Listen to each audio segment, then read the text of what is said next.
Salut, j'espère que vous allez bien. On se retrouve pour la review de SmackDown du 21 juillet 2023. On est à Orlando, du coup, en Floride. Et c'est la ville, évidemment, de NXT. Du coup, on avait plein de superstars de NXT qui étaient en ringside, en backstage, etc. On avait Carmelo Hayes, Trick Williams, Wesley, Dragon Lee, Tiffany Stratton, même en backstage avec Jey Uso, on avait les Creed Brothers, on avait Tony D et Shining Lorenzo. Enfin bref, on avait plein de superstars de NXT. C'était intéressant à voir. Et un clip qui m'a marqué surtout, c'est Dragon Lee avec Rey Mysterio. Je crois que c'est un clip qui n'a pas été diffusé pendant le show, mais un petit peu plus tard sur les réseaux sociaux. Ils auraient bien pu le mettre pendant le show, je sais pas pourquoi ils l'ont pas fait. J'ai bien aimé le petit clip, on voit Rey Mysterio qui encourage vraiment Dragon Lee, la nouvelle génération des luchadors, donc ça fait plaisir. Il va même encourager Dragon Lee à détrôner son fils Dominique pour le titre nord-américain. Donc on verra ce qui va se passer dans les prochaines semaines avec ce titre. Ça m'énerve déjà, mais on verra ce qui va se passer. On commence le show avec un Fatal 4-Way, le deuxième Fatal 4-Way du Austin Theory Invitational. Donc on a Rey Mysterio contre Sheamus, contre Cameron Grimes et contre LA Knight. Bon petit match sympa, sans plus en vrai. Le in-ring c'était pas non plus de la grosse folie, mais c'était un bon petit match que j'ai bien apprécié. Il a duré environ 15 minutes je dirais, donc c'est satisfaisant en vrai pour un match Fatal 4-Way. Même si même plus de temps ça m'aurait pas déplu non plus. Mais 15 minutes en vrai ça allait. Victoire de Rey Mysterio, assez surprenant. Tout le monde pensait qu'LA Knight allait remporter le match, puisque LA Knight il est over avec la foule, etc. Mais moi, ça me dérange pas du tout qu'on ait Rey Mysterio qui remporte ce match-là. On aura Rey Mysterio contre Santos Escobar la semaine prochaine. Du coup, celui qui remporte le match affrontera Austin Theory. Mais ouais, j'ai bien aimé la victoire de Rey Mysterio qui remporte le match avec un West Coast Pop, mais pas avec le springboard, juste un West Coast Pop sur le ring sur Cameron Grimes. Donc LA Knight qui perd encore une fois. Les fans d'LA Knight, je vous comprends un petit peu. Vous êtes un petit peu deg de voir le push d'LA Knight qui commence toujours pas. Il y avait des rumeurs qui disaient que le push d'LA Knight devrait commencer après SummerSlam. On verra. De toute façon, chaque fois qu'il se passe un truc avec LA Knight, on dit ça va commencer après ce pay-per-view là. Ça va commencer après ça. Finalement, il n'y a rien du tout. Je sais pas réellement ce que la WWE prépare. Je sais pas s'ils le font exprès pour faire chier les fans. Ça m'étonnerait même pas vu comment le produit de WWE est un peu dérangeant par moment. Mais ouais, on verra bien ce qui se passera avec LA Knight par la suite. Même si je suis pas un grand fan de LA Knight, c'est juste un petit peu frustrant que quand le public fait entendre quelque chose à la WWE veut pas l'écouter, veut pas faire ce qui est de mieux, mais voilà. En tout cas, moi, Rey Mysterio contre Santos Escobar, ça me plaît plutôt bien. Il y aura une histoire à écrire, j'espère, en tout cas, entre les LWO, peut-être. S'approcher vers un turn de Santos ou Rey Mysterio, je sais pas, des petites tensions dans les LWO, histoire de lancer un petit truc intéressant. J'espère en tout cas que la personne qui affrontera Austin Theory va le détrôner. Ce serait bien d'avoir un Mexicain champion à la WWE en ce moment. Que ce soit un heel ou un face, je m'en fous un petit peu. Et j'espère que la WWE ne va pas faire ça pour le business, pour la visibilité du Mexique, parce que c'est totalement ridicule. Et s'ils donnent un titre à Santos Escobar, imaginons, bah, j'espère qu'ils le font vraiment pour le talent de Santos et pas pour autre chose. D'ailleurs, après, pendant le match, on avait Austin Theory qui est dans ringside, il va se faire attaquer par Santos, parce qu'à un moment donné, Austin Theory, il avait attaqué Rey Mysterio, mais comme il n'y a pas de disqualification, il n'y a pas eu de disqualification logique. Donc voilà, et ensuite, du coup, on aura Austin Theory qui va voir Adam Pearce pour lui demander un match face à Santos Escobar. Il veut un match tout de suite. Adam Pearce, ce gros con, il va dire: oh, mais tu peux faire le match pour le titre si tu veux, alors qu'il y a un match la semaine prochaine pour déterminer qui sera l'aspirant numéro 1. J'ai vraiment pas compris. Et même un match simple entre Santos Escobar et Austin Theory, je vois pas l'utilité, alors que ils vont s'affronter prochainement, probablement. Je trouve ça bête, je trouve ça totalement bête. Donc le match est officiel, on l'aura un petit peu après. Entre temps, on a 30 000 clips comme l'habitude de la WWE, on a plus de clips que de matchs. Bon, à la limite, là, pendant cet épisode de SmackDown, on avait pas mal de longs matchs, enfin longs matchs.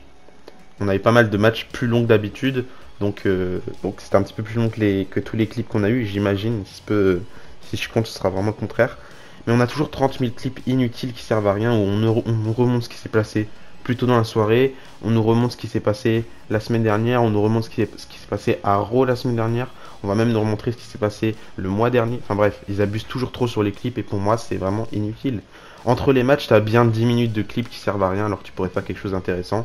Et toujours la WWE, comme ils ont pas d'inspi, ils sont obligés de meubler. Et c'est un petit peu ce qui me dérange le plus dans le format de WWE.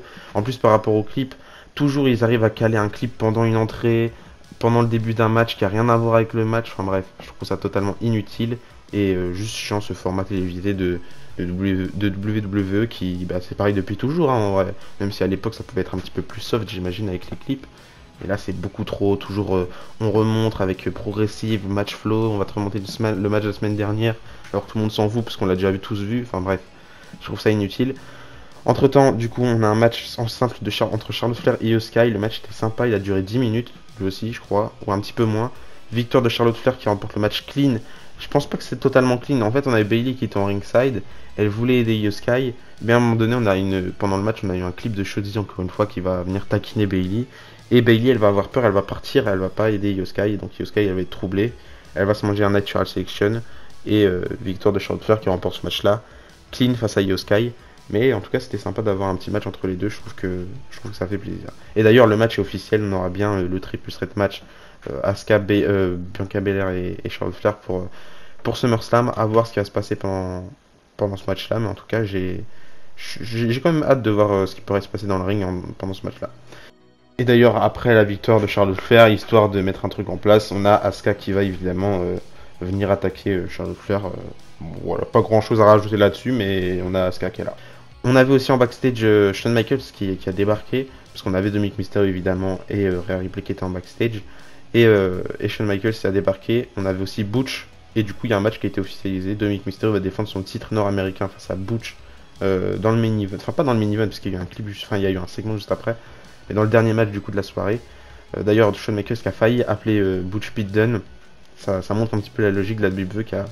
Je sais pas s'ils ont peur de changer les noms des superstars ou s'ils mettent trop de temps et ils sont tellement surchargés qu'ils prennent pas le temps de le faire. Je sais pas, mais en tout cas, il serait temps de faire quelque chose de logique avec Butch. On sait tous que c'est Pete Dunne, Butch c'est fini. Faut changer le nom, quoi. C'est pas un nom qui va changer toute la donne de la carrière de Pete Dunne. Et encore, je pense que ça peut plus l'aider de s'appeler Pete Dunne que de s'appeler Butch. Mais voilà, on sait jamais ce qui peut se passer. En tout cas, ça faisait plaisir de voir Shawn Michaels, mais on note toujours l'incohérence de la brand split qui fait qu'aujourd'hui, là, on a une superstar de Raw qui va catcher à SmackDown. Enfin bref, une superstar de Raw, championne d'NXT, qui va catcher à SmackDown. Enfin, champion d'NXT. Du coup, après, on a eu le match ensemble entre Austin Theory et Santos Escobar.